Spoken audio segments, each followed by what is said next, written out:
Hello everyone and welcome to this machine learning playlist. Today we are covering an important topic, so whether you're someone who is absolute beginner or you have some experience with machine learning, this playlist has been designed in such a way that it will be easy to follow for everyone. Also packed with lots of values and information, and it will be really helpful for you, especially if you're preparing for a machine learning based job role like data analyst or data scientist. So please subscribe to the channel and drop a like below to support our work. And without any further delay, let's get started with today's topic.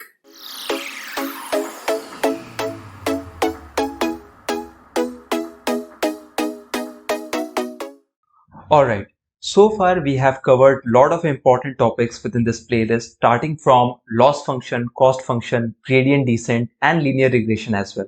And I think it is high time that we get ourselves comfortable with the terms bias and variance. Before we straight away jump into the definition, let's try to have a closer look on the diagram below. So usually whenever we are working with the training of a machine learning model, we typically use only 70 to 80% of the entire data set. And what is the reason to do that? It is because when we are trying to draw a best fit line, we also want to be sure that this line should perform well on the unseen data as well. And this is why we keep some data, around 20 to 30% of the data, for testing purpose. And let's say after estimating the parameters for this best fit line, when we try to test the data and we find that it is not doing well with the testing data, then we will try to draw another line with new parameters that will work well not only with the training data but with testing data as well. And this is the idea behind the training data and testing data. Now let's jump back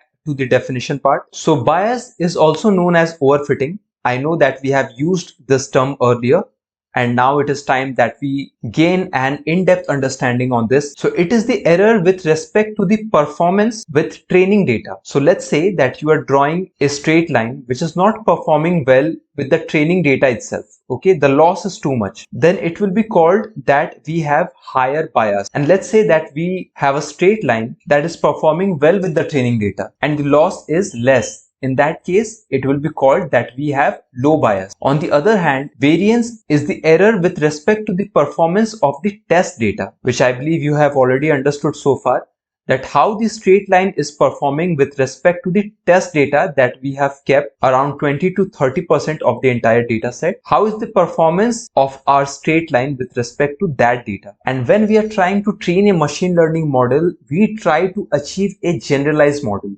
Now what is that? A generalized model is something that will have a good performance with the training data as well as the testing data, which means it will have a low bias and low variance. And please remember that low bias, which is the error with respect to the performance with training data, and high variance, which is error with respect to the performance of the test data, is called overfitting. It's called nothing but overfitting, that we always try to avoid with our machine learning model. And going further within this playlist, we will also explore that what are the different ways of tackling overfitting. But there is also a concept of underfitting when the bias is high and variance is low. But we will rarely come across this situation. Mostly the problem is with the overfitting part. So that is it for today's lecture. I hope that now your understanding around bias and variance is clear. And it is really important to have a clear understanding around these two, because we are going to use these terms a lot going ahead within this playlist. Thank you very much for your time today.